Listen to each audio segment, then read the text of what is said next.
एक समय की बात है, एक छोटे से गांव के पास एक विशाल और गहरा समुद्र था जिसका नाम था नील सागर।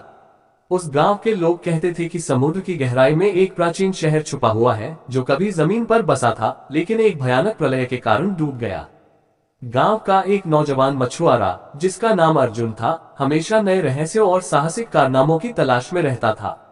अर्जुन के दादा अक्सर उसे कहानियां सुनाते थे कि नील सागर की गहराई में एक नीलमणि छिपी हुई है जो दुनिया के सबसे बड़े रहस्यों को सुलझाने की कुंजी है।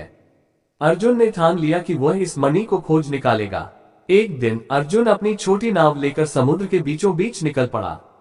जैसे जैसे वह गहराई में जाता गया, उसने देखा कि पानी का रंग बदल रहा है।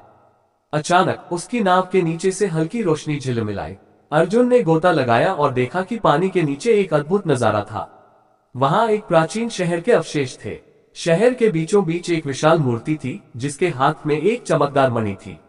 लेकिन जैसे ही अर्जुन ने मणि को छूने की कोशिश की, चारों ओर पानी में हलचल होने लगी। ऐसा लगा मानो कोई इस मणि की रक्षा कर रहा हो। तभी एक विशालकाय समुद्री जीव प्रकट हुआ। अर्जुन ने डरने की बजाय हिम्मत दिखाई और जीव से कहा, मैं इस मणि को किसी स्वार्थ के लिए नहीं बल्कि इस शहर के इतिहास को जानने और इसे दुनिया के सामने लाने के लिए चाहता हूँ। जीव ने उसकी नीयत को परखा और शांत हो गया। उसने मणि अर्जुन को दे दी और कहा, लेकिन याद रखना, यह मणि तभी काम करेगी जब तुम्हारे इरादे सच्चे और नेक होंगे। अर्जुन मणि लेकर वापस गांव आया और उसने नील सागर के प्राचीन रहस्यों को दुनिया के सामने रखा। वह मणि आज भी गांव के मंदिर में सुरक्षित रखी है और लोग इसे देखकर अर्जुन की बहादुरी और सत्य की खोज को याद करते हैं।